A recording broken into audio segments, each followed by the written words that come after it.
দীর্ঘ দেড় যুগ পর পরিবার সমেত দেশে ফিরেছেন বিএনপির ভারপ্রাপ্ত চেয়ারম্যান তারেক রহমান। দলের এই কাণ্ডারি স্বদেশ প্রত্যাবর্তনকে কেন্দ্র করে দিনটিকে স্মরণীয় করে রাখতে কয়েক লাখ নেতাকর্মী সমাগম হয় রাজধানীতে।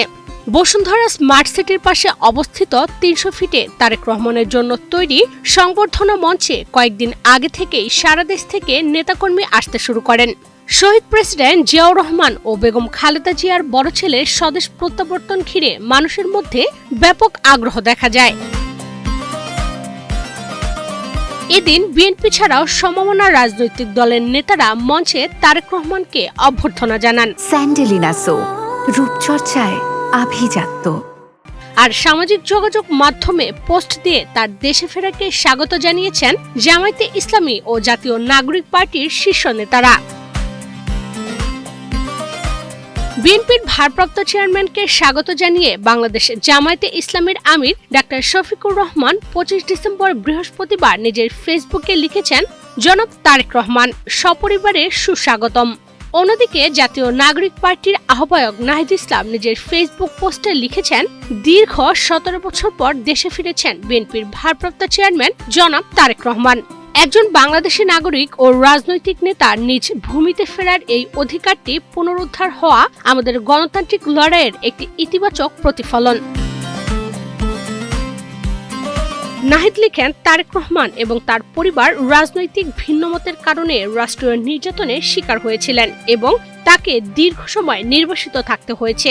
হাজারো শহীদের রক্তদানের মধ্য দিয়ে গণ অভ্যুত্থানের ফলে এমন প্রেক্ষাপট তৈরি হয়েছে যেখানে তিনি ও তার পরিবার দেশে ফিরে আসতে পেরেছেন। আমরা গণতান্ত্রিক মূল্যবোধে বিশ্বাসী বাংলাদেশ রাষ্ট্র চাই, যেখানে ভবিষ্যতে ভিন্নমতের কারণে কোনো রাজনৈতিক নেতৃবৃন্দের রাষ্ট্রীয় দমনপীড়নের মধ্য দিয়ে যেতে হবে না। বিএনপির ভারপ্রাপ্ত চেয়ারম্যানকে অভিবাদন জানিয়ে তরুণ এই রাজনৈতিক আরও লিখেছেন, জনাব তারেক রহমানের এই প্রত্যাবর্তন দেশের বহুদলীয় গণতন্ত্রের চর্চাকে আরো সুসংহত করবে বলে আমরা বিশ্বাস করি। নতুন রাজনৈতিক বাস্তবতায় সহাবস্থান এবং সুস্থ প্রতিযোগিতার সংস্কৃতি গড়ে তোলায় এখন আমাদের প্রধান চ্যালেঞ্জ। জনাব তারেক রহমানকে স্বদেশে স্বাগত জানাই। দেশের গণতান্ত্রিক ভবিষ্যৎ বিনির্মাণে তার এই অংশগ্রহণ ফলপ্রসূ হোক।